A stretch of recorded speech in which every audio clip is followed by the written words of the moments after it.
Hello friends. अब हम लोग सेल्स ऑफ गुड्स एक्ट 1930 में एक काफी इंपॉर्टेंट पार्ट देखने वाले and that is nothing but the delivery. Okay, delivery. अब डिलीवरी का मीनिंग क्या होता है as per sales of goods act 1930? आप बहुत बार जब भी डिलीवरी वर्ड्स आप देखते जाओगे आपके सोगा के अंदर, तो उसका मीनिंग क्या होता है ये अगर आपको एग्जैक्टली अभी पता चल गया, then you will be able to understand each and every line of your sales of goods act. But अगर आपको डिलीवरी नहीं पता है तो आगे चल के ये जब बार बार रिकरिंगली यूज होगा तब आप हो सकता है कि पैनिक हो जाओ। वैसे डिलीवरी अगर बोलूं तो आप लोगों को ऐसे भी समझ में आ जाता है, कोई गुड्स सामने वाले तक पहुंचाना, इसे आप लोग बोलते हो डिलीवरी। डेफिनेटली आप गलत नहीं हो, आप सही भी हो, बट अगर हम लोग लॉ पढ़ रहे हैं तो इसे लॉ के लैंग्वेज में ही हमें देखना पड़ेगा। Okay, and according to law की लैंग्वेज डिलीवरी किसे बोला जाएगा, तो ध्यान से सुना बच्चों। It means voluntary transfer of possession by one person to another,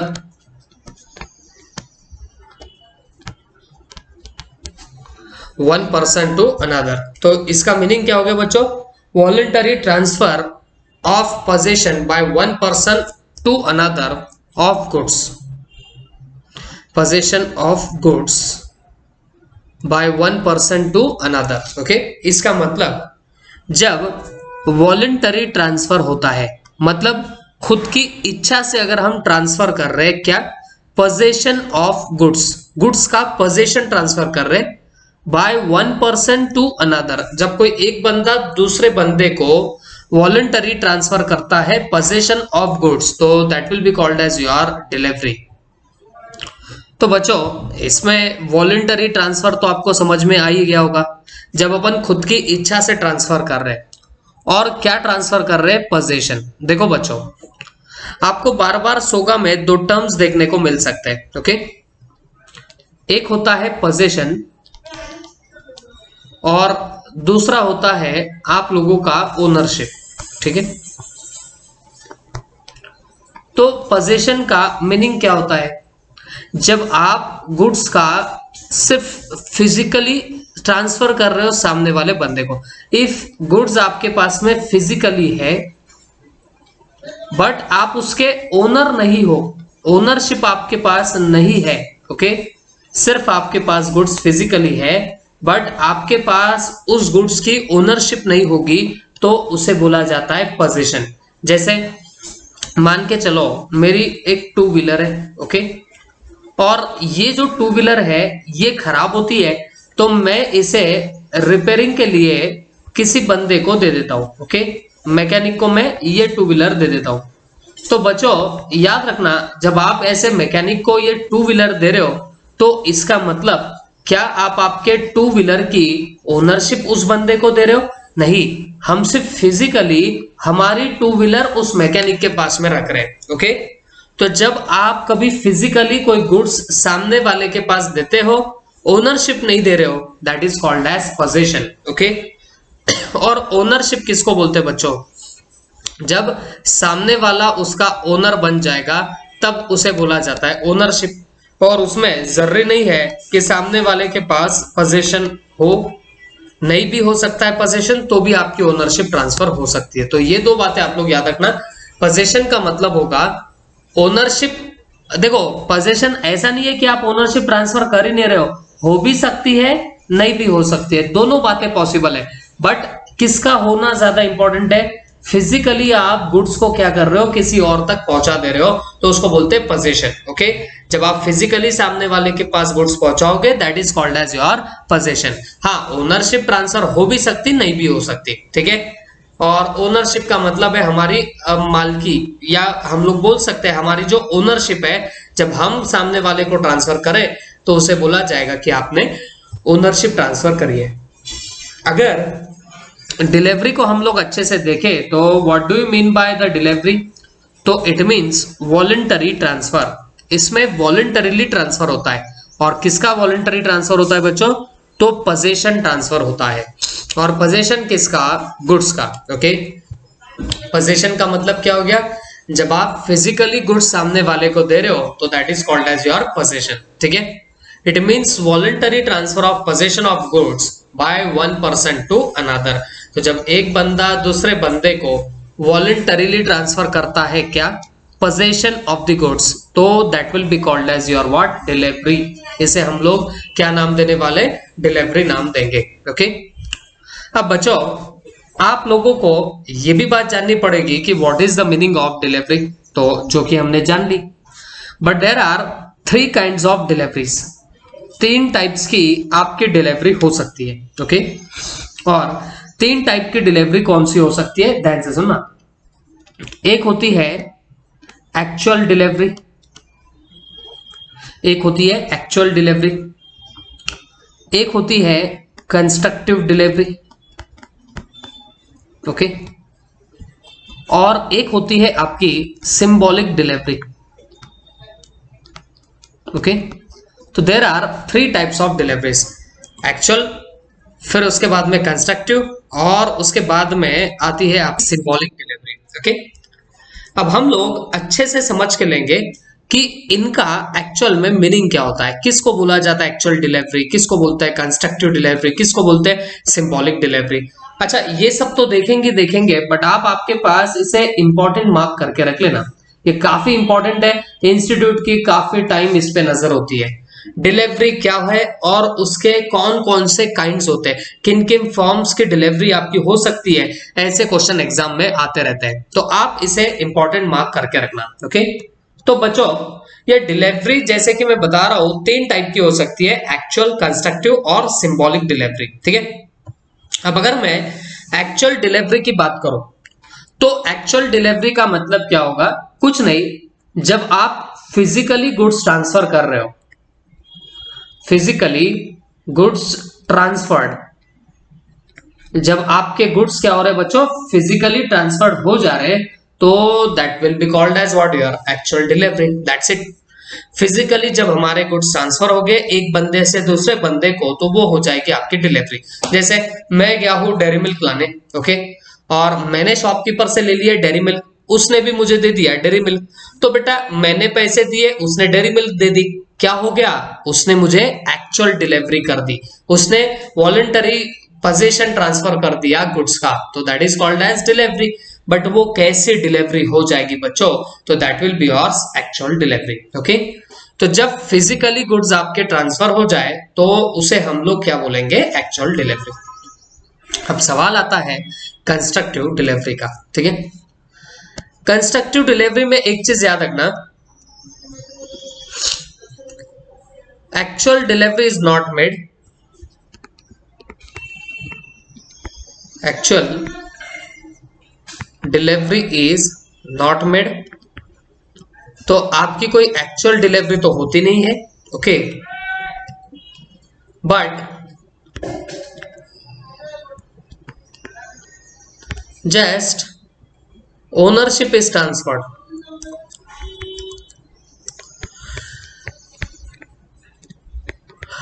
but just ownership is transferred, okay, without changing the physical existence। मतलब क्या हुआ? मतलब ये हुआ कि आपका जो फिजिकल एग्जिस्टेंस है गुड्स का, वो तो कहीं चेंज नहीं हो रहा, हाँ, बट ओनरशिप जरूर चेंज हो जा रही है। यहाँ पे एक चीज और याद रखना, यहाँ कोई एक्चुअल डिलीवरी नहीं होने वाली है। ठीक है, जहां एक्चुअल डिलीवरी नहीं हो रही है और सिर्फ ओनरशिप ट्रांसफर हो रही है, जबकि आपका कोई फिजिकल एग्जिस्टेंस जो है गुड्स का वो भी अल्टर नहीं हो रहा, वो भी चेंज नहीं हो रहा, तो ऐसे टाइप की जो भी आपकी डिलीवरी रहेंगी, that delivery will be called as what? Your constructive delivery. Okay, तो ऐसे डिलीवरी को हम लोग क्या नाम देने वाले बताना? कंस्ट्रक्टिव डिलीवरी नाम देंगे। आई होप सबके दिमाग में ये बात अच्छे से जा चुकी होगी। तो देखो, डिलीवरी का मीनिंग क्या है? Voluntary transfer of position of goods हाँ, किसने किसको? एक बंदे ने दूसरे बंदे को, by one person to another, it will be called as your what? Delivery. And delivery basically होती कितने टाइप्स की है बच्चों? तो बेटा 3 टाइप की डिलीवरी होती है, actual, constructive and symbolic. Okay, actual में क्या होता है? एक्चुअल होता है फिजिकली जब गुड्स ट्रांसफर कर रहे हो, that will be called as your actual delivery. Constructive delivery क्या किसको बोलते हैं बच्चों? यहाँ एक्चुअल डिलीवरी नहीं की जाती, सिर्फ ओनरशिप ट्रांसफर हो जाती है, लेकिन physical existence of the goods change नहीं होता, अल्टर नहीं होता, तो उसे बोलते हैं कंस्ट्रक्टिव डिलीवरी। एक एग्जांपल देना चाहूंगा, ध्यान से सुनो। देखो बच्चों, एक बंदा है ए, इसके जो गुड्स है वो ऐसा मान के चलना एक गोडाउन में पड़े हुए हैं, ठीक है? ये गोडाउन है और उस गोडाउन में इस बंदे के सारे गुड्स पड़े हुए हैं। अब हुआ ऐसे, बी नाम का एक बंदा आया और बी नाम के बंदे ने ए के साथ कॉन्ट्रैक्ट किया। तो ए ने ये जो पर्टिकुलर गुड्स गोडाउन में रखे थे ये इसे सेल कर दिए, ठीक है? और बदले में इसने उसे क्या दे दिए? पैसे, ठीक है? बट बी के पास में भी जगह का शॉर्टेज था, प्लेस का इसके पास में भी क्या था? शॉर्टेज था। ओके, तो इस बंदे ने ए को क्या बोला कि यार गोडाउन में पड़ा है ना, तो एक काम कर, ये गुड्स अभी गोडाउन में ही पड़ने दे। तो यहां पे बैठा था godown keeper. Okay, godown keeper यहां बैठा था, तो ये सिर खुजाने लग गया। ये इसको इतना पता चला कि भाई ए ने गुड्स सेल कर दिए बी को, तो पहले भी गुड्स यहीं पे पड़े हैं और बी ने बोला गुड्स यहीं पड़ने दो, तो ये गोडाउन कीपर सिर खुजाने लग गया। तो ए ने गोडाउन कीपर को अच्छे से समझाया कि बाबा तू सिर खुजाना बंद कर और सुन, ये गुड्स पहले भी गोडाउन में पड़े थे। ये बोलता है हाँ, तो ए बोलता है ये गुड्स तब मेरे थे, तो मैं तुझे गोडाउन का भाड़ा दिया करता था, रेंट दिया करता था। अब क्योंकि मैंने गुड्स किसको सेल कर दिए? बी को, और बी के भी पास में प्लेस का शॉर्टेज है, तो वो गुड्स वहीं पे रखेगा। अब ये गुड्स मेरे नहीं है, ये गुड्स अब बी के है, तो बी तुझे अब क्या देगा? तेरा रेंट दे देगा। ओके, तो फिर ये मुस्कुराया, खुजाना छोड़ दिया। और बच्चों, इससे आपको एक बात समझ में आया होगा कि ये जो गुड्स थे वो पहले थे ए के, फिर सेल का ट्रांजैक्शन हुआ तो वो गुड्स की ओनरशिप चले गई किसके पास में? बी के पास में। तो अब B becomes owner of those particular goods. But मुझे एक बात बताओ कि क्या गुड्स का डिलीवरी हुआ या नहीं हुआ? तो जवाब है नहीं हुआ। हाँ, क्या उसका एग्जिस्टेंस चेंज हुआ कि नहीं हुआ? नहीं हुआ, वो जहां थे वहीं पे पड़े हुए हैं। तो बेटा ऐसी जो डिलीवरी होगी इसको क्या बोला जाता? Constructive delivery. हम एक्चुअल में डिलीवरी नहीं करते, बट ऐसा मान लिया जाता कि भाई डिलीवरी हो चुकी है, ए से गुड्स डिलीवर हो चुके हैं बी को, भले ही गुड्स जहां थे वहीं पड़े रहो, बट फिर भी मान लिया जाता है कि ए ने गुड्स ट्रांसफर कर दिए हैं बी को। आई होप सबके दिमाग में ये बात अच्छे से जा चुकी होगी। ओके, तो कंस्ट्रक्टिव डिलीवरी को ये जब आप एग्जांपल याद करोगे तो ऑटोमेटिक हर एक चीज आपके दिमाग में आने लग जाएगी, ठीक है? तो this is about your constructive delivery, ठीक है? तो उसके बाद एक लास्ट आता है आपका सिंबॉलिक डिलीवरी, ठीक है? सिंबॉलिक डिलीवरी में क्या किया जाता है? Something is given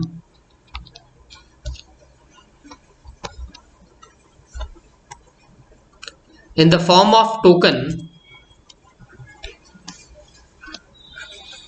the form of token,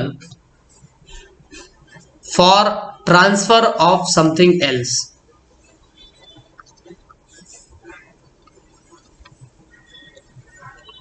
For transfer of something else मतलब क्या हुआ? आपको ट्रांसफर करना है कोई और एक चीज, बट आप ट्रांसफर करके दे रहे हो कोई दूसरी चीज, तो बेटा उसे आप लोग क्या बोलोगे? सिंबॉलिक डिलीवरी, है ना? कोई दूसरी चीज आप एज अ टोकन बोल के ट्रांसफर करते हो तो that delivery will be called as your symbolic delivery. इसका बहुत फेमस आपके पास में एक एग्जांपल है, सुन के लेना। जैसे एक बंदा है, इसका एक गोडाउन है और इस गोडाउन को यहां पे लगाया गया है लॉक, ओके, और चाबी इसके पास में पड़ी हुई है। अब इसने क्या किया? ये जो गुड्स है ये किसी बी नाम के बंदे को सेल कर दिया। ए ने गुड्स किसको सेल कर दिए? बी को। तो अब ए ने क्या किया? ए ने इस गोडाउन की जो की है, चाबी है, वो बी को ट्रांसफर कर दी। तो बच्चों जैसे ही ए ने बी को चाबी दे दी ना, तो ऐसा मान लिया जाएगा कि जो इसके अंदर जो गुड्स पड़े हुए हैं वो डिलीवर हो चुके हैं, वो गुड्स डिलीवर हो चुके हैं। कैसे डिलीवर हो चुके हैं? क्योंकि उस पर्टिकुलर गोडाउन में लगा हुआ था ताला, और ताले की चाबी की जो है वो ए ने ट्रांसफर कर दी है बी को। तो ये तो बाय डिफॉल्ट समझ ही लिया जाएगा कि बी जाएगा, ताला खोलेगा और गुड्स निकाल के निकलेगा। इसका मतलब ये हो गया कि जब ये बंदा की का पोजीशन दे देता है बी के पास में, की डिलीवरी करता है बी के पास में, तो ऐसा मान लिया जाएगा कि गुड्स की भी डिलीवरी हो चुकी है। इसका मतलब आप in the form of token, token के फॉर्म में आपने क्या दिया, चाबी, और बट माना क्या गया, किसकी डिलीवरी हो गई, गुड्स की डिलीवरी हो गई, ऐसा मान लिया गया। तो बोलने का यही मतलब है बच्चों, it is called as your symbolic delivery. तो सिंबॉलिक डिलीवरी में होता क्या है, आप कोई एक चीज देते हो as a token for something else, कोई दूसरी चीज के लिए आप लोग क्या करते हो बच्चों, कोई एक दूसरी ही चीज दे देते हो। जैसे आपने एक चाबी दे दी, काय के लिए बताना, आपके गुड्स को डिलीवर करने की, तो that is called as your symbolic delivery. Okay, it will be called as your what, symbolic delivery. I hope सबके दिमाग में ये बातें अच्छे से जा चुकी होगी। तो there are 3 types of delivery, 3 forms of delivery are there. Okay, तो डिलीवरी का एक्चुअल मीनिंग देखा जाए तो ये मीनिंग क्या निकलता है, it means voluntary transfer of possession of goods by one person to another। मतलब एक बंदा दूसरे बंदे को जो वॉलंटरी ट्रांसफर करता है गुड्स का, तो वॉलंटरी ट्रांसफर करता है पोजेशन ऑफ गुड्स का, तो that is called as what, your delivery. ठीक है, it will be called as your what, delivery. और डिलीवरी जो है वो बेसिकली होती है 3 टाइप्स की, actual delivery, constructive delivery and symbolic delivery. जिसमें एक्चुअल डिलीवरी का मीनिंग क्या होता है, जब आप फिजिकली गुड्स ट्रांसफर कर रहे हो तो that will be called as your actual delivery. Constructive delivery हम लोग किसे बोलेंगे बच्चों, यहां पर एक्चुअल डिलीवरी नहीं की जाती है, सिर्फ ओनरशिप ट्रांसफर होती है without changing the physical existence. मतलब गुड्स का फिजिकल एग्जिस्टेंस चेंज नहीं होता, हाँ, बट फिर भी आप ट्रांसफर कर रहे हो ownership, that is called as your actual delivery. और एट लास्ट आती है आपकी सिंबॉलिक डिलीवरी।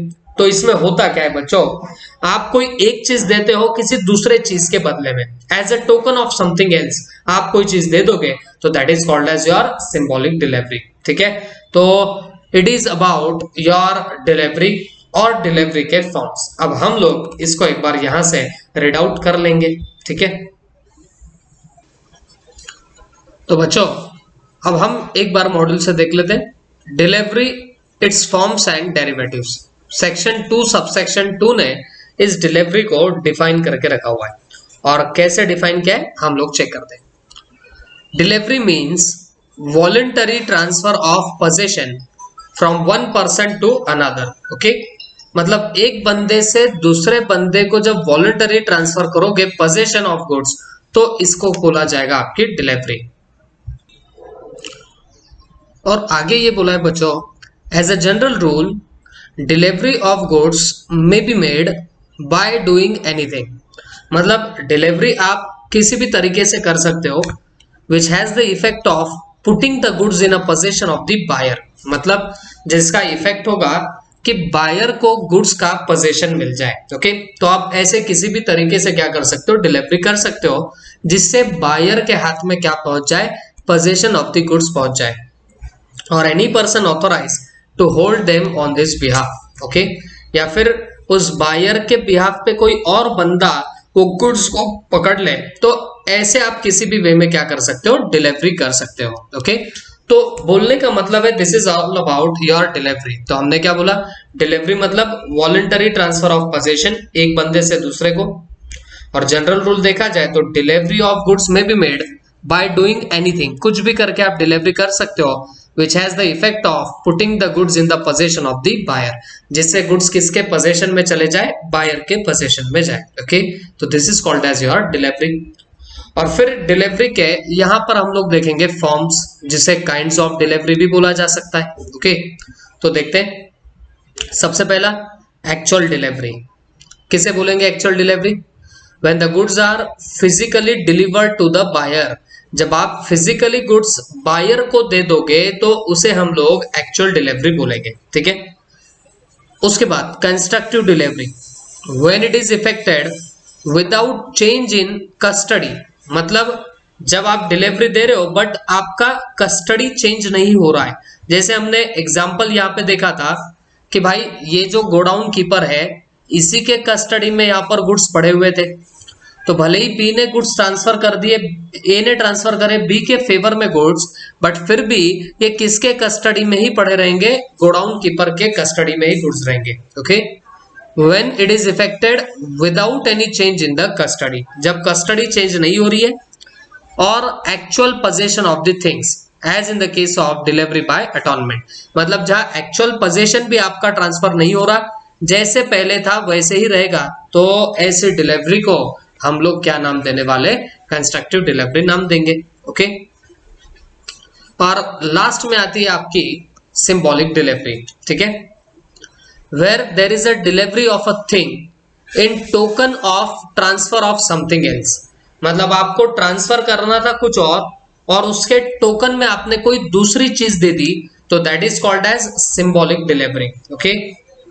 अब ये उसके एग्जाम्पल दिए हुए हैं, तो इतना नहीं भी ध्यान में रखो चलेगा, आप ये एग्जाम्पल वहां पे लिख देना, समझने के लिए भी आसान है और जानने के लिए भी सिंपल है।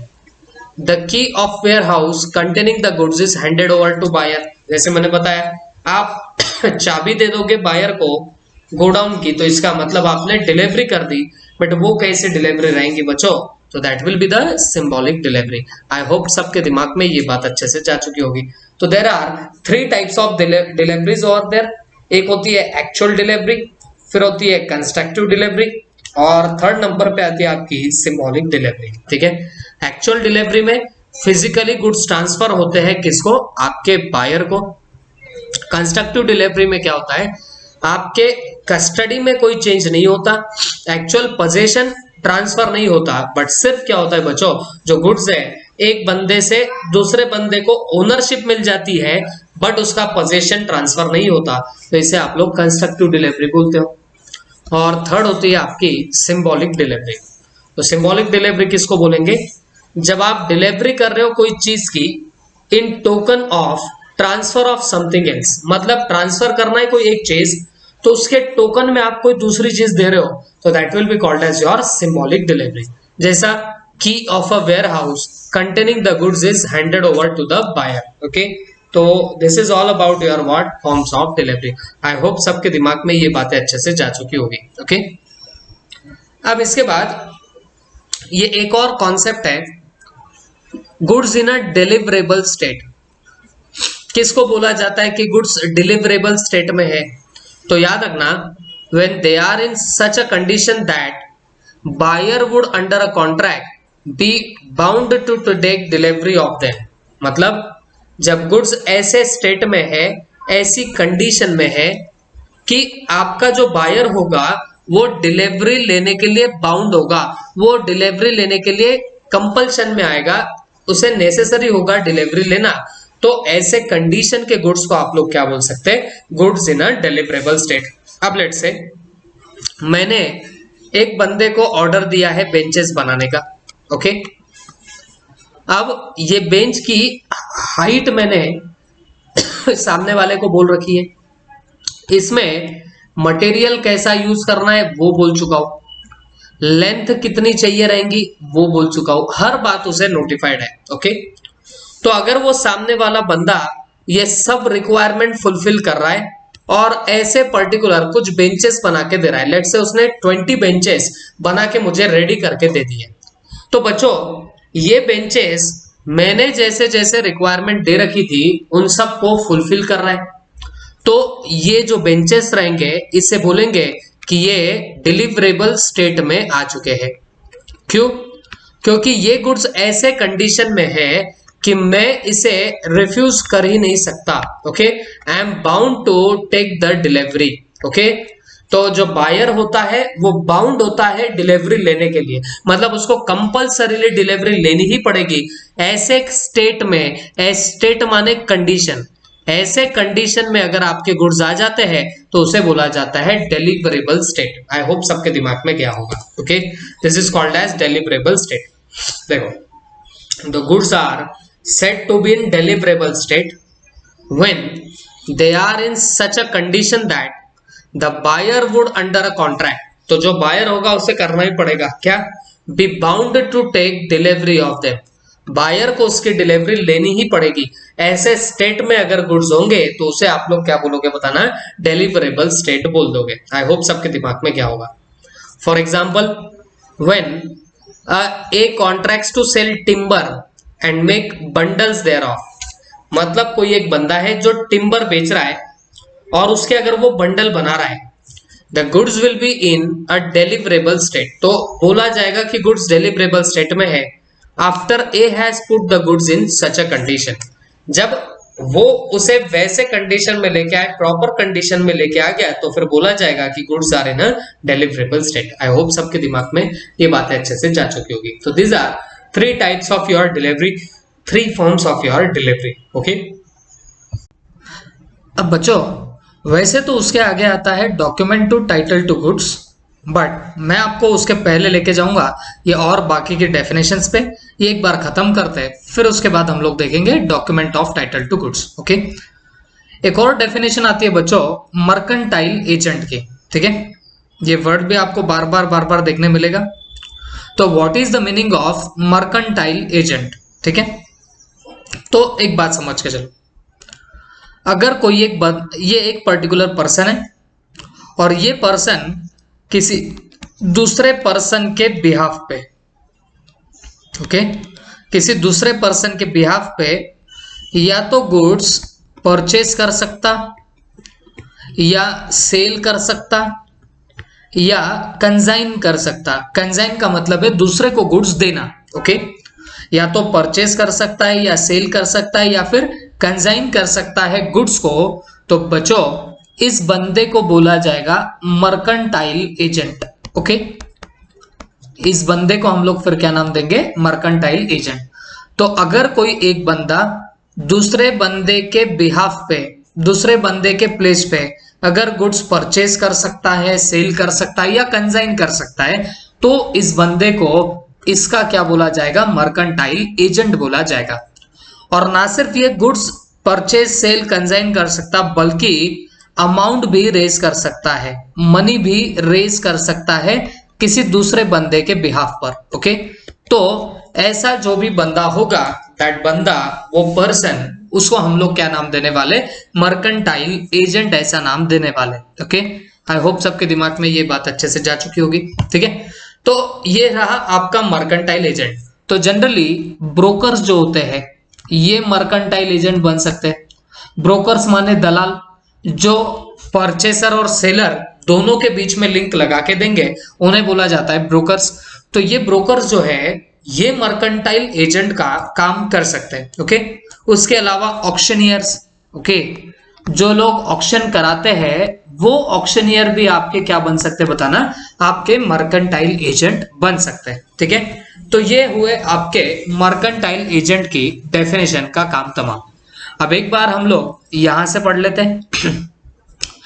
According to section 2 subsection 9 it means an agent, इसका मतलब होता है कोई agent having in the customary course of business, जो एक नॉर्मल कोर्स ऑफ बिजनेस में act as agent authority either to sell goods, या तो उसको अथॉरिटी रहेगी गुड्स सेल करने की, और टू कंजाइन गुड्स, या तो गुड्स को कंजाइन करने की, for the purpose of sale, और टू बाय गुड्स, और to raise money on the security of the goods. तो सिक्योरिटी ऑफ द गुड्स पे वो मनी वगैरह भी रेज कर सकता है। तो जो इतनी पावर्स किसी बंदे को मिल जाए किसी और के बिहाफ पे, तो दैट बंदा, वो पर्सन, उसको हम लोग क्या बोलने वाले, मर्केंटाइल एजेंट।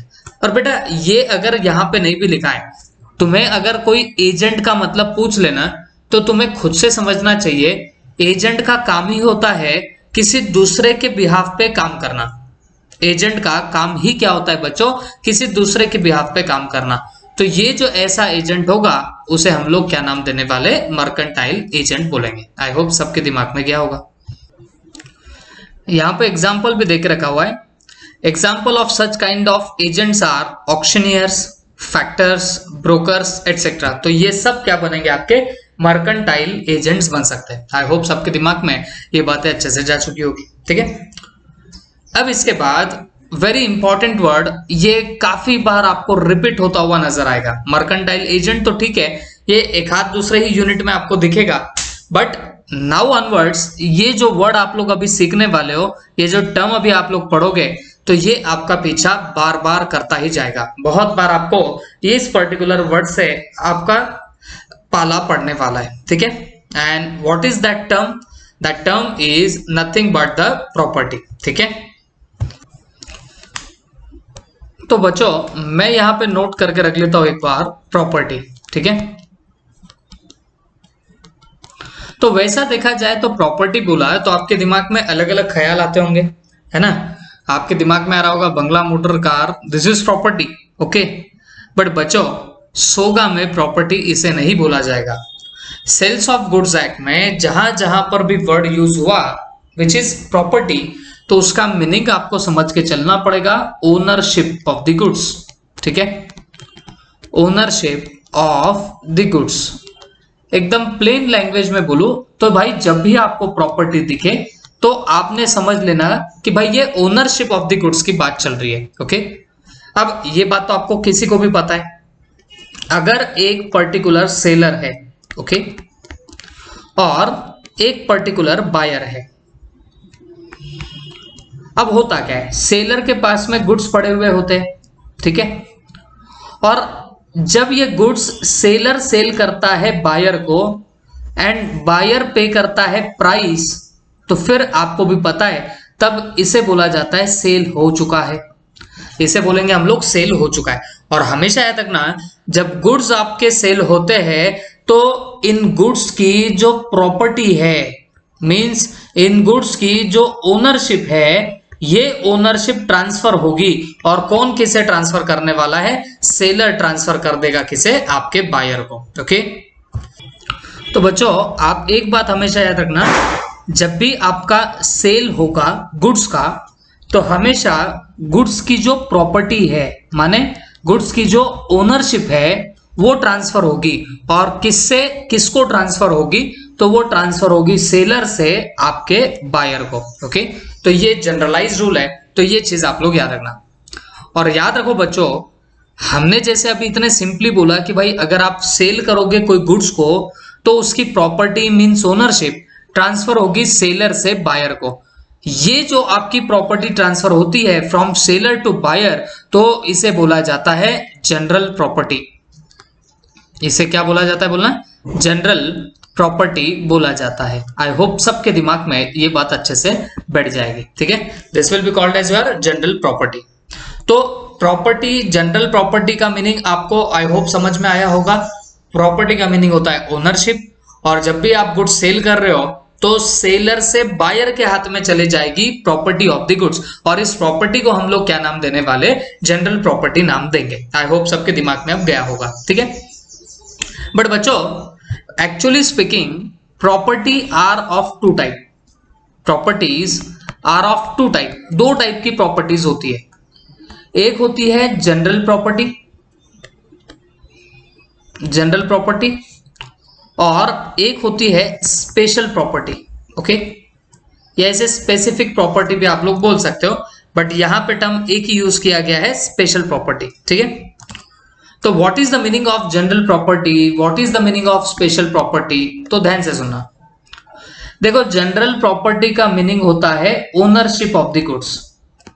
मैंने अगर कोई गुड्स पैसे देके परचेस किए हैं, लीगली परचेस किए हैं, तो डेफिनेटली मेरे पास में गुड्स की प्रॉपर्टी रहेगी, तो उसे आप लोग क्या बोलोगे? General property. मेरे पास गुड्स की ओनरशिप रहेगी, that will be called as your what? General property. ठीक है, ये बात समझ के लेना। बट अब क्या मीनिंग होगा आपके स्पेशल प्रॉपर्टी का? किसे बोला जाता है स्पेशल प्रॉपर्टी?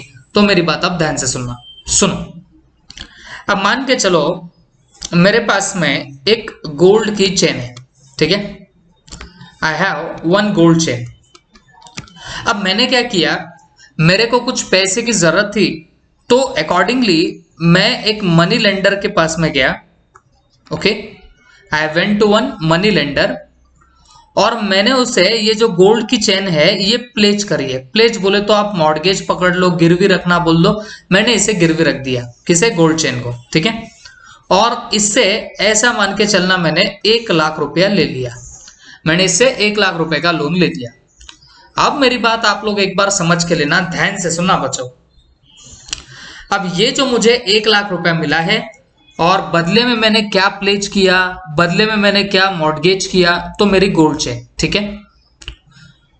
तो अगर मान के चलना कल चल के, इफ सपोज कल चल के मैं अगर ये पैसा इस मनी लेंडर को ना लौटाऊं तो होगा क्या बच्चों, ये जो गोल्ड चेन है ना, ये इस बंदे के पास में उसकी स्पेशल प्रॉपर्टी है। तो उसके पास क्योंकि स्पेशल प्रॉपर्टी है इस गोल्ड चेन की, तो वो कभी भी इसे क्या कर सकता है, सेल कर सकता है। अगर मैं उसे उसका पैसा ना लौटाऊं तो उसके पास तो स्पेशल प्रॉपर्टी है इस गोल्ड चेन की, he can sell it at any time. कब, जब मैं उसे पैसे रिटर्न ना करूं तो हमेशा याद रखो। अब यहां पे क्या हुआ, सपोज यहां पे ए नाम का बंदा था जिसने अपनी गोल्ड चेन गिरवी रखी, प्लेज करी और पैसे लिए। तो इस मनी लेंडर के पास उस गोल्ड चेन की स्पेशल प्रॉपर्टी है, तो ए के पास स्टिल अभी भी उसकी क्या है बताना, जनरल प्रॉपर्टी है, ओके। वैसे तो ओनरशिप उस गोल्ड चेन की किसके पास में है, अभी ए के ही पास में है, बट क्योंकि उसने अभी प्लेज करके रखा है ना, गिरवी रखा है ना, तो उसकी स्पेशल प्रॉपर्टी अभी किसके पास में है, मनी लेंडर के पास। उसे स्पेशल प्रॉपर्टी इसके लिए बोला भाई ए जब चाहे तब गोल्ड चेन बेच सकता, बट ये मनी लेंडर इस गोल्ड चेन को तभी बेच सकता जब इस पर्टिकुलर बंदे ने लोन का रीपेमेंट ना किया हो, ओके। तो इसी के लिए तो बोलते हैं कि इसके पास में स्पेशल प्रॉपर्टी है, ओके। तो जनरली जब आप किसी को प्लेज वगैरह करते हो तो सामने वाले बंदे को स्पेशल प्रॉपर्टी मिलती है किसी भी गुड्स से। आई होप सबके दिमाग में ये बात अच्छे से जा चुकी होगी, ओके। तो याद रखना, अगर स्पेशल प्रॉपर्टी है किसी बंदे के पास तो हो सकता है कि उसकी जनरल प्रॉपर्टी किसी और बंदे के पास में हो। जैसा गोल्ड चेन भले ही आपने प्लेज करी, गिरवी रखी, बट बेटा जनरल प्रॉपर्टी आप ही के पास है, हाँ, स्पेशल प्रॉपर्टी गई है किसके पास में, इस मनी लेंडर के पास में। That's all about your property, okay. तो प्रॉपर्टी का मीनिंग बोले तो क्या, ओनरशिप ऑफ द गुड्स। जब आप सेल का ट्रांजैक्शन कर रहे हो तो सेलर से बायर के पास जनरल प्रॉपर्टी ट्रांसफर होती है, ओनरशिप ट्रांसफर होती है। ये बात आप लोग पक्का आपके दिमाग में फिट कर देना, ओके। प्रॉपर्टीज भी 2 टाइप की हो सकती, एक हो सकती है आपकी जनरल प्रॉपर्टी और दूसरी हो सकती है आपकी स्पेशल प्रॉपर्टी। जहां जनरल प्रॉपर्टी का मीनिंग क्या होता है बच्चों, तो जनरल प्रॉपर्टी का मीनिंग है आपकी ownership. And what is the meaning of your special property, तो स्पेशल प्रॉपर्टी का मीनिंग बहुत सादा सिंपल है बच्चों। जब आप किसी बंदे को आपका कोई गुड्स प्लेज करते हो, गिरवी रख रहे हो, तो उसके पास में स्पेशल प्रॉपर्टी पहुंचती है, जबकि जनरल प्रॉपर्टी आप ही के पास में स्टिक करके रहेगी, okay. That is all about your properties. अब यहां से एक बार हम लोग रीड आउट कर लेते हैं, ठीक है। देखिए, प्रॉपर्टी हियर मींस ओनरशिप और जनरल प्रॉपर्टी। तो प्रॉपर्टी का मतलब क्या हो गया, ओनरशिप, जिसे जनरल प्रॉपर्टी भी आप लोग बोल सकते हो। In every contract of sale the ownership of the goods must be transferred by seller to the buyer. कोई भी आपका ट्रांजैक्शन ऑफ गुड्स हो, सेल ऑफ गुड्स हो, तो वहां पे ओनरशिप ऑफ द गुड्स जो होती है वो ट्रांसफर होती है। कौन किसे ट्रांसफर करता है, सेलर ट्रांसफर करता है आपके बायर को, ओके। और there should be an agreement by the seller to transfer of the ownership. इसका मतलब है कि या तो आपने ओनरशिप ट्रांसफर कर दी है या फिर आपने अग्रीमेंट किया है ओनरशिप को ट्रांसफर करने का। मतलब आप फ्यूचर में ट्रांसफर करने वाले हो आपकी ओनरशिप ऑफ द गुड्स, तो इसको बोला जाएगा आपकी property, okay. It means the general property, और जनरल प्रॉपर्टी का मतलब क्या हुआ, right of ownership in the goods, ठीक है। And not merely a special property. सिर्फ स्पेशल प्रॉपर्टी की यहाँ पे बात हो रही है क्या, तो जवाब है नहीं। आई होप सबके दिमाग में ये बातें अच्छे से जा चुकी होगी, ठीक है। The property in the goods means general property. तो प्रॉपर्टी का मतलब क्या होता है? जनरल प्रॉपर्टी होता है, मतलब all ownership right of the goods, मतलब आपके ओनरशिप के राइट्स, ठीक है। फिर उसके बाद general property in goods is to be distinguished from special property. तो जो आपकी जनरल प्रॉपर्टी है उसे आप अलग करो, डिस्टिंग्विश करो किसके साथ में? आपके स्पेशल प्रॉपर्टी के साथ में। तो दोनों अलग अलग होनी चाहिए, ठीक है। It is quite possible that general property in a thing may B one person and special property in same thing by another. ऐसा हो सकता है जब जनरल प्रॉपर्टी एक बंदे के पास है और स्पेशल प्रॉपर्टी किसी और के पास।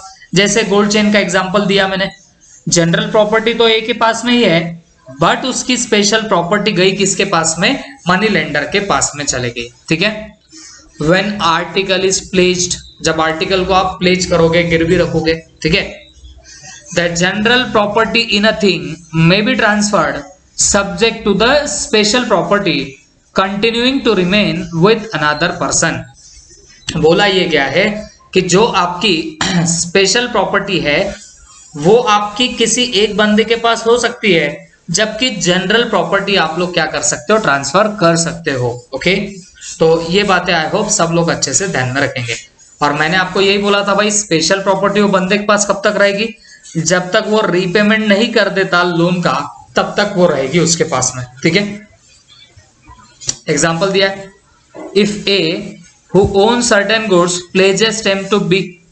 ए के पास कुछ गुड्स थे, उसने प्लेज करे किसे? बी को। A has general property in the goods, तो ए के पास जनरल प्रॉपर्टी रहेगी, whereas B has special property or interest in the goods to the extent of the amount of advance he has made. I hope सबके दिमाग में ये बातें गई है। तो जितने का उसने एडवांस दिया तो उतने के हद तक उसके उसमें क्या रहेगी बताना? स्पेशल प्रॉपर्टी रहेगी, ठीक है। तो this was all about your property. तो ये था सेक्शन 2 सबसेक्शन 11। आई होप सबके दिमाग में अच्छे से जा चुका होगा, ठीक है। उसके बाद इंसॉल्वेंट का डेफिनेशन दिया है सेक्शन 2 सबसेक्शन 8 के अंदर, ओके। बेटा इंसॉल्वेंट का सबको मीनिंग पता है, when a person ceases to pay his debt. जब कोई एक बंदा अपने डेब्ट्स पे आउट नहीं कर पाता, अपने लाइबिलिटीज पे आउट नहीं कर पाता, अपने कर्जे पे आउट नहीं कर पाता in the ordinary course of business. Normal course of business में अगर वो अपने डेब्ट्स वगैरह पे आउट ना करे या ना कर पाए, तो ऐसे बंदे को आप लोग क्या नाम देने वाले हो? इंसॉल्वेंट पर्सन नाम दोगे। और cannot pay his debts as they become due whether he has committed an act of insolvency or not। तो इसको हम लोग क्या नाम देने वाले? इंसॉल्वेंट पर्सन नाम देंगे, ठीक है। तो इंसॉल्वेंट का मतलब क्या हुआ बच्चों? जो बंदा अपने डेब्ट्स पे आउट ना कर सके, that person will be called as your insolvent person, ठीक है। आई होप सबके दिमाग में क्या होगा। अभी प्राइस का मतलब क्या हो गया? Price means the money consideration for the sale of goods. मतलब जो गुड्स आप लोग सेल कर रहे हो तो उसके लिए आपको कंसिडरेशन में जो मिलेगा, रिटर्न में जो मिलेगा, that will be called as your what? Price of goods. और उसके बाद में क्वालिटी ऑफ द गुड्स, तो इसका मतलब हो गया स्टेट और कंडीशन। स्टेट का मतलब कंडीशन ही होता है, मतलब आपके गुड्स किस कंडीशन में है, that will be called as its quality, okay. I hope इतना सबके दिमाग में अच्छे से जा चुका होगा, ठीक है। अब बच्चों यहाँ पे एक लास्ट टर्म आपके सामने है डेफिनेशन का, और उसके बाद हमारा यहाँ से आगे एक्ट शुरू हो जाएगा, ओके। तो सीधे सीधे हम लोग बढ़ते हैं लास्ट डेफिनेशन की तरफ, that is document of title to goods, okay. What is that? Document of title to goods. मैं पहले आपको समझा देता हूँ बच्चों कि document of title to goods होता क्या है, तो उसी के बाद आप लोगों को और ज्यादा अंडरस्टैंडिंग आएगी, ठीक है। प्लीज ध्यान से सुनना। Document of title to goods, document of title to goods, okay. अब ध्यान से सुनना। देखो बच्चों, अगर ये एक पर्टिकुलर कोई बंदा है, इसके पास में एक डॉक्यूमेंट है, डॉक्यूमेंट बोले तो आप सिंपल लैंग्वेज में समझ के चलो, कागज का टुकड़ा। ओके, कागज का टुकड़ा उसको क्या बोलते हैं? डॉक्यूमेंट। ओके, तो अगर कोई एक पर्टिकुलर बंदा है जिसके हाथ में डॉक्यूमेंट है, और कौन सा डॉक्यूमेंट है बताना? टाइटल टू गुड्स का। Okay, if there is one person who has document of title to goods, तो याद रखना बच्चों, ये बंदा अगर उसके पास में अगर ये document of title to goods रहा, तो याद रखना ये बंदा क्या कर सकता है या क्या क्या कर सकता है? नंबर 1, इसके पास ऑथोराइजेशन होगा। ओके, मतलब इसको अथॉरिटी होगी या इसको अधिकार होगा। ओके, या इसे कंट्रोल होगा, या इसे ट्रांसफर करने की पावर होगी। ओके, क्या ट्रांसफर करना, किसको कंट्रोल करना, किसका ऑथराइजेशन करना? तो बच्चों गुड्स का ये सब करना, तो इसका जो एक मैं बोलूंगा भाई पावर है वो किसके हाथ में आएगा? इस पर्टिकुलर बंदे के हाथ में आएगा। क्यों? क्योंकि ये बंदा document of title to goods hold कर रहा है। तो जो कोई particular person document of title to goods वगैरह हैंडल करता है, तो उस बंदे के पास ऑथोराइजेशन होगा, कंट्रोल होगा, ट्रांसफर करने की पावर होगी। किसको? इन पर्टिकुलर गुड्स को। ओके, तो ये डॉक्यूमेंट ऐसा होता है कि ये अगर आप किसी को बता दो, ओके, ये डॉक्यूमेंट अगर आप किसी को बता दो या आपके पास में है, तो आपको इजीली गुड्स मिल जाएंगे, उस गुड्स का कंट्रोल मिल जाएगा। क्योंकि यहां पे ऐसा माना जाता है कि आप ही को पावर है ये गुड्स को होल्ड करने की। मतलब इस डॉक्यूमेंट में जिस गुड्स का जिक्र किया गया है वो गुड्स का ऑथराइजेशन, कंट्रोल या उसके ट्रांसफर की पावर आप ही के हाथ में है, ऐसा इंडिकेट हो जाएगा। बट ये किससे इंडिकेट होता है? ये आपके document of title to goods से इंडिकेट होता है। तो ये बात अच्छे से याद रखना बच्चों, document of title to goods की अगर बात करोगे तो भाई आपके हाथ में ऑथराइजेशन होगा, कंट्रोल होगा, ट्रांसफर की पावर होगी रिलेटिंग टू गुड्स। तो ये चीजें कौन सा डॉक्यूमेंट शो करेगा? तो ये आपका document of title to goods show करेगा। आई होप सबके दिमाग में गया होगा। ओके, हाँ, फिर वहां पे उन्होंने n नंबर ऑफ एग्जाम्पल देके रखे हुए, जैसे बिल ऑफ लेडिंग एग्जाम्पल दिया है document of title to goods का, वार फिंगर्स सर्टिफिकेट दिया गया है। ओके, वार फिंगर्स सर्टिफिकेट और डोंट गेट पैनिक, ये डेफिनेशंस कभी नहीं आती एग्जाम्स में। हाँ, बस आपको ये समझ में आना चाहिए, दैट्स इनफ फॉर मी। ठीक है, बिल ऑफ लेडिंग हो गया, वार फिंगर सर्टिफिकेट हो गया, या वेयर हाउस कीपर्स सर्टिफिकेट हो गया। Okay, warehouse keepers certificate. तो बच्चों ये सब जो है ये सब तुम्हारे लिए क्या बनेंगे बताना? ये तुम्हारे document of title to goods बनेंगे। इसके अलावा रेलवे रिसिप्ट हो गया, इसके अलावा मल्टी मॉडल ट्रांसपोर्ट डॉक्यूमेंट हो गया, वारंट हो गया, ये सब क्या है? ये सब आपके document of title to goods है। सॉरी, अब सवाल है what is the meaning of bill of lading? तो याद रखना बच्चों, जो आपके पोर्ट्स होते हैं, ओके, आपको पता है जो पोर्ट्स होते हैं, तो वहां पे अगर मान के चलो कोई गुड्स आप इंपोर्ट कर रहे हो, कोई गुड्स आप लोग क्या करते हो? इंपोर्ट कर रहे हो। कहां पे? अगर पोर्ट पे हमारा वो गुड्स आ रहा है जो आपने इंपोर्ट कर रखा है, तो याद रखना यहां पे एक डॉक्यूमेंट बनाया जाता है, that is called as bill of lading. इसमें ये जो गुड्स आ रहा है उसका पूरा डिस्क्रिप्शन वगैरह दिया जाता है। तो ये जो इंपोर्टर होता है, इंपोर्टर के पास ये बिल ऑफ लेडिंग होना जरूरी होता है। अगर इंपोर्टर के पास में बिल ऑफ लेडिंग है तो ये जो गुड्स इंपोर्ट हो रहे तो वो उसे हैंडओवर किए जाते हैं। बट अगर इसके पास बिल ऑफ लेडिंग नहीं है तो ये गुड्स भी उसे हैंडओवर नहीं होते। ओके, तो ये जो बिल ऑफ लेडिंग हो गया, आपको भी समझ रहा होगा, ये फिर document of title to goods का काम कर रहा है। ओके, वैसे ही वार फिंगर सर्टिफिकेट, अब ये तो पोर्ट की बात हो गई जब आप इंपोर्ट वगैरह करते हो। बट अगर मान लो हमारे डोमेस्टिक पोर्ट्स है, तो हम एक स्टेट से दूसरे स्टेट में गुड्स अगर भेज रहे, तो अगर आपके पास में वार फिंगर सर्टिफिकेट रहा तो ही आपको वो गुड्स मिलेंगे। उसके अलावा वेयर हाउस कीपर सर्टिफिकेट, अगर आपने कोई गुड्स वेयर हाउस में रखे हैं, गोडाउन में रखे हुए हैं, ओके, तो अगर आपके पास में वो वेयर हाउस कीपर का सर्टिफिकेट है तो ही आप इन गुड्स का कंट्रोल कर सकते हो, ये गुड्स के साथ और कुछ छेड़खानी कर सकते हो। But if you don't have this warehouse keeper का सर्टिफिकेट तो आप इस गोडाउन में जाके इस गुड्स पे कोई हलचल कर ही नहीं सकते। तो बोलने का मतलब है ये ऐसे डॉक्यूमेंट्स है जो क्या है बताना, आपके document of title to goods है, ये आपका टाइटल बता रहे। और आगे आप लोग याद रखना बच्चों, जब भी टाइटल भी वर्ड आया तो टाइटल का भी मतलब आप लोग क्या मानने लग जाओगे, ओनरशिप ऑफ द गुड्स मानने लग जाओगे।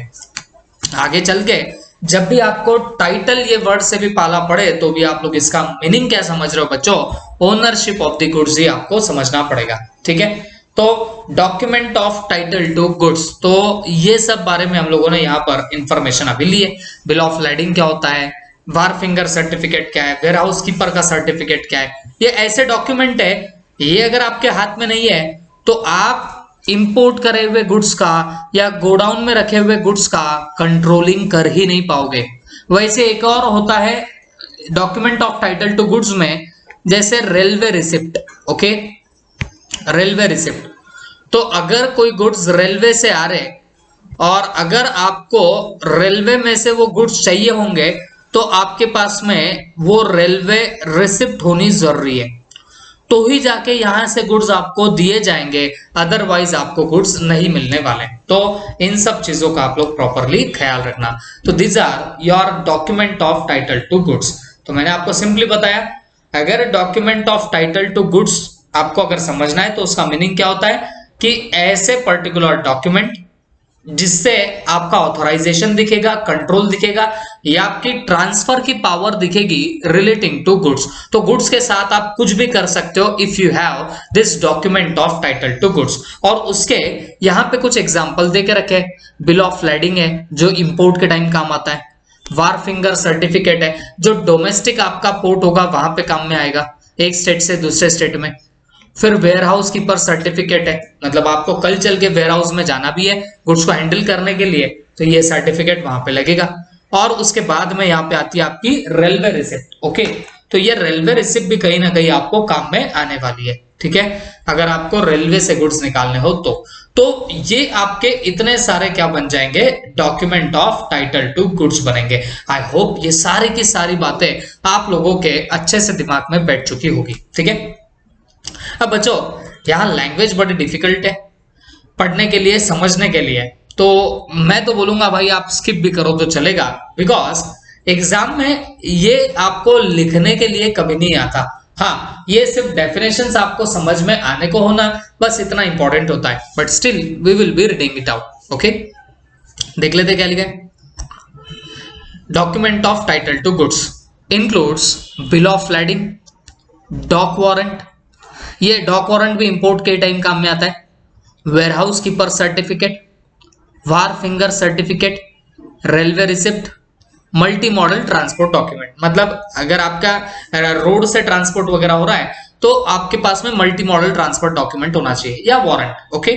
तो ये अगर है for the delivery of the goods और एनी अदर डॉक्यूमेंट, या इनके अलावा और भी कोई डॉक्यूमेंट है जो ऑर्डिनरी कोर्स ऑफ बिजनेस में यूज होता है as a proof of possession और कंट्रोल, और कोई डॉक्यूमेंट भी होगा जिसे प्रूफ माना जाता है, और काय का प्रूफ माना जाता है, पोजेशन और कंट्रोल ऑफ गुड्स, मतलब आपका कंट्रोल है, पोजेशन है उस गुड्स पे, और authorising or purporting to authorise either by endorsement or by delivery, या फिर इंडोर्समेंट से या डिलीवरी से आपको ऑथोराइजेशन मिलना चाहिए the possessor of the document, मतलब जो डॉक्यूमेंट पोजेस कर रहा, मतलब जिसके हाथ में डॉक्यूमेंट है तो उसे भी गुड्स का पोजेशन वगैरह मिल जाए, ये यहां पर माना जाता है। टू ट्रांसफर और receive goods thereby represented, तो आप लोगों को गुड्स वगैरह ट्रांसफर होगा, रिसीव हो गए, तो ऐसा जो आपका डॉक्यूमेंट होगा उसे हम लोग क्या नाम देने वाले, document of title to goods नाम देने वाले। आई होप सबके दिमाग में गया होगा।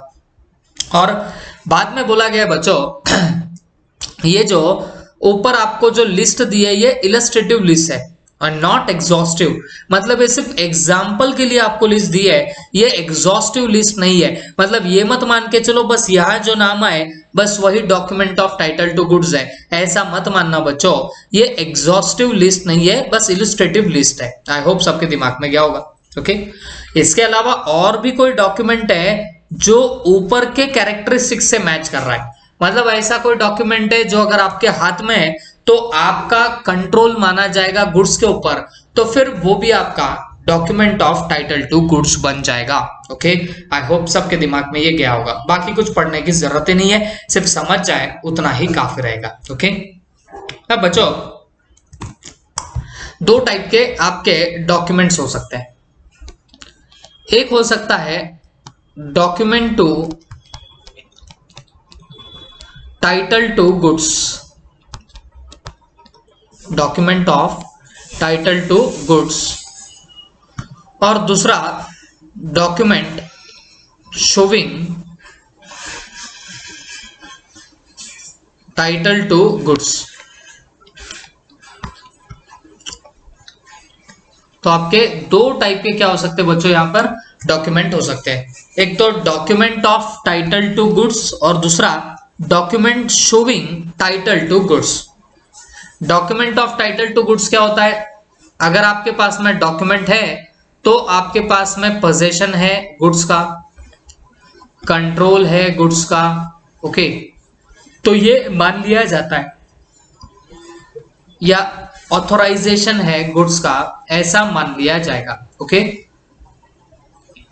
तो ऐसे डॉक्यूमेंट को आप लोग क्या नाम देने वाले हो, document of title to goods नाम देने वाले हो। But what is the meaning of document showing title to goods, किसे बोला जाता है document showing title to goods? तो याद रखना, जैसे शेयर सर्टिफिकेट हो गया। ओके, तो शेयर सर्टिफिकेट एक ऐसी चीज है, ये डॉक्यूमेंट शोविंग टाइटल है, मतलब एक शेयर में मेरा टाइटल है, मतलब मेरी ओनरशिप है, बस इतना ही इंडिकेट करेगा। कौन बताना, शेयर सर्टिफिकेट। तो ये document showing title to goods है। दोनों के बीच में मेन डिफरेंस क्या है, यहां पे ट्रांसफर डायरेक्ट हो सकता है। ओके, ट्रांसफर डायरेक्ट हो सकता, तो यहां पर ट्रांसफर डायरेक्ट नहीं हो सकता। ओके, मतलब आपने अगर मान लो सिर्फ ये document of title to goods एक बंदे ने दूसरे बंदे को सिर्फ डिलीवर कर दिया, तो याद रखना वो बंदा क्या कर सकता है बच्चों, गुड्स के पोजीशन और कंट्रोल में आ जाएगा। लेट्स से ये एक बंदा है, इसके पास में एक रेलवे रिसिप्ट है। ओके, ये बंदा है, इसके पास में रेलवे रिसिप्ट है, तो एक रेलवे के थ्रू गुड्स आने वाले हैं। तो याद रखना ये गुड्स जो रहेंगे वो मिलने किसको वाले बताना, उस बंदे को मिलेंगे जिसके हाथ में रेलवे रिसिप्ट है। बट ऐसा मान के चलो इस बंदे का जाना नहीं होने वाला है रेलवे स्टेशन पे, तो इसने क्या किया, अपने बेटे को, उसने क्या किया, अपने बेटे को ये रेलवे रिसिप्ट दे दी और बेटा गया रेलवे स्टेशन को। तो याद रखना बच्चों, अब जो बंदा ये रेलवे रिसिप्ट बताएगा, मतलब document of title to goods बताएगा, तो ऐसा माना जाएगा कि उस बंदे का पोजीशन है, उस बंदे का कंट्रोल है, उस बंदे का ऑथोराइजेशन है गुड्स के ऊपर। तो अगर उसका बेटा भी जाके रेलवे रिसिप्ट वहां टिकट मास्टर को शो करे, तो ये जो गुड्स है वो इसके पोजीशन में दे दिए जाएंगे। तो ये मेन डिफरेंस होता है आपके document of title to goods और document showing title to goods में।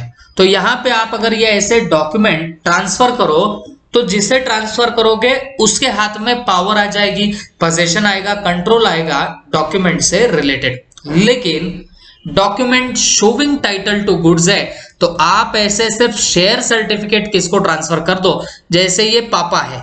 ओके, इन्होंने अपना शेयर सर्टिफिकेट उठाया और अपने बेटे के हाथ में दे दिया, तो क्या इससे ट्रांसफर हो गई ओनरशिप, ऐसा माना जाता क्या? जी नहीं, इसकी आपको प्रोसीजर करनी पड़ेगी। ये सिर्फ मेयर हैंड डिलीवरी से ट्रांसफर हो जाता है क्या? तो जवाब नहीं होता। जबकि document of title to goods को अगर आप मेयरली दे दोगे किसी के हाथ में, तो फिर उसने ट्रांसफर कर दिया है पोजीशन या कंट्रोल ऑफ द गुड्स, ऐसा मान लिया जाता है। आई होप अब मैंने बहुत क्लियरली बोला है, ये यहाँ पे इतना प्रिसाइजली नहीं लिखा है बच्चों, आप पढ़ के देख लेना। इसी के लिए मैंने आप लोगों को यहाँ पर इस वे में समझा चुका हूँ, ठीक है। आई होप सबके दिमाग में ये बात तो अच्छे से जा ही चुकी होगी, ठीक है। तो this was all about the definitions. अभी जितने हमने वर्ड्स वगैरह पढ़े बच्चों, अब इससे हमारा ये आगे का जो सेल्स ऑफ गुड्स एक्ट है वो आगे बढ़ता चलेगा। Okay, thank you.